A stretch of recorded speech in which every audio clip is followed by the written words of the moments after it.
When I say love your wife, I don't trust your love.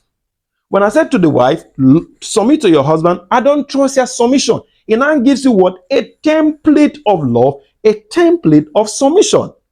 5 years ago, I was invited to a church to teach marriage. I was one of the guest speaker in that particular conference, and I was the only guest speaker who was not married. The rest were married, you understand? So that particular conference topic was the marriage that lasts. The marriage that lasts. That was the topic I can still remember.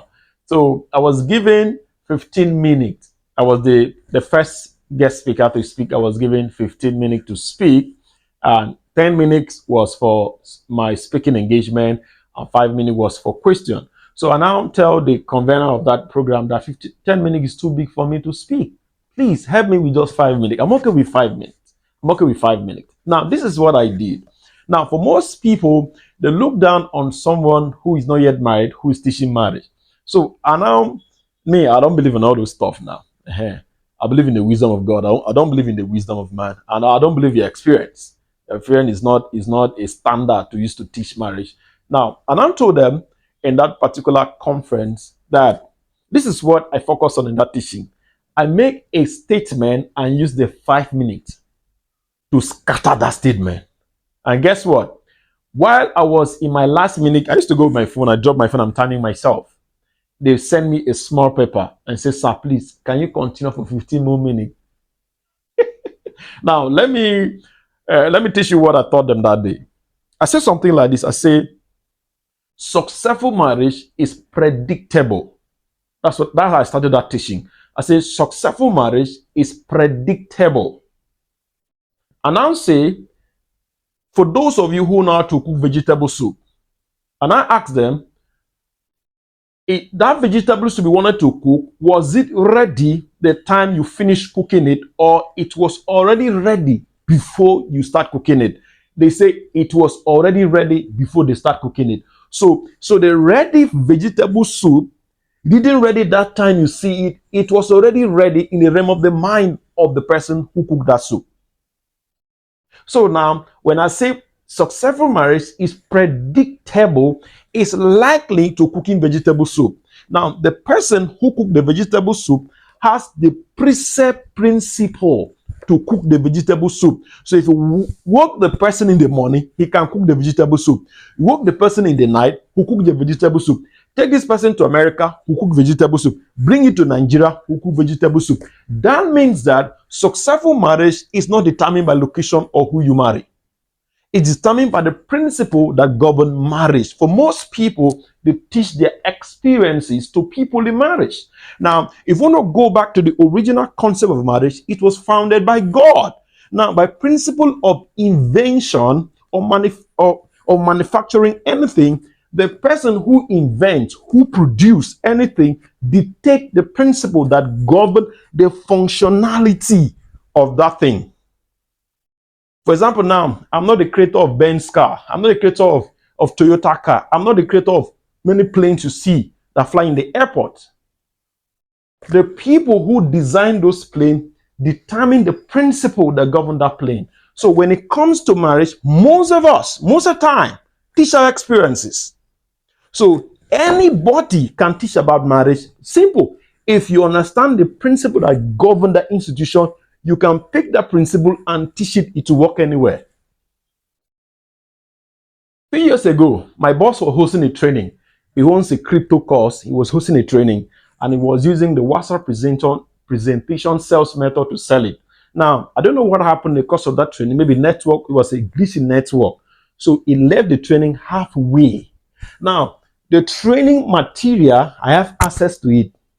So all I did was to continue from where he stopped in that training material, because I was also part of the admin in that WhatsApp group.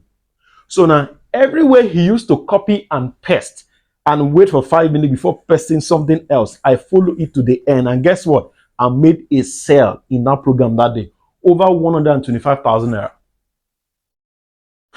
And guess what? I don't know how to treat crypto. So successful marriage is predictable. Why? By the laws that govern it. I was telling somebody there are just two laws when it comes to securing successful marriage. Number one, love your wife. Number two, submit to your husband. There is no way else in the Bible that there's another principle. So inside that love, now God now tell you, see, when I say love your wife, I don't trust your love. When I said to the wife, submit to your husband, I don't trust your submission. It now gives you what? A template of love, a template of submission. Is a husband, love your wife as Christ loved the church. That means that for you to even go about loving your wife, you need to understand Jesus. Have you seen now? Have you seen now? So God wants to see Jesus in your marriage. So it means that if you don't have a relationship with Jesus, you have no business with marriage. Because where are you going to take the love to love your wife like Christ loved the church? So I can teach marriage for 25 years. You can never hear me use my marriage as a standard or use it as an example. It's Jesus.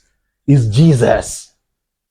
I teach submission, Jesus. I teach love, Jesus. I teach family, Jesus. Jesus is everywhere. So any church that Jesus is not frequent in the words, frequent in the example, frequent in whatever they are saying, man, you better look that church twice. The successful marriage is predictable by the laws that govern marriage. Man didn't invent marriage, so man has no say in that subject. So everything you want to say as a marriage counselor, as a marriage teacher, or any person who teaches marriages, is you must understand Jesus. Because the hope of successful marriage is bestowed on Jesus. It's Jesus. It's not Pastor Victor. It's not Pastor Kingsley Okonkwo. It's not Pastor Nathaniel. It's not Pastor Ezekiel Atang. He's not. It's Jesus. So anybody teaching marriage, teaching family, teaching anything that has to do with marriage, Jesus must be the end product. And the course of your teaching, the person we should see last at the end of the tunnel, some people will say, the person should be Jesus. So successful marriage is predictable. Failed marriage is predictable by the principle that governs that marriage. So don't let anybody deceive you. Wherever area you're having fear in marriage is a pointer that you lack sufficient knowledge in that area. So if you're afraid of divorce, go see Jesus. If you're afraid, oh, my family, my marriage, how you my marriage going to successful? Hey, you're not seeing Jesus enough. See Jesus enough. So any woman struggling with submission, that woman does not have enough of Jesus. Any man struggling to love the wife does not have enough of Jesus. See you guys. Enjoy your day.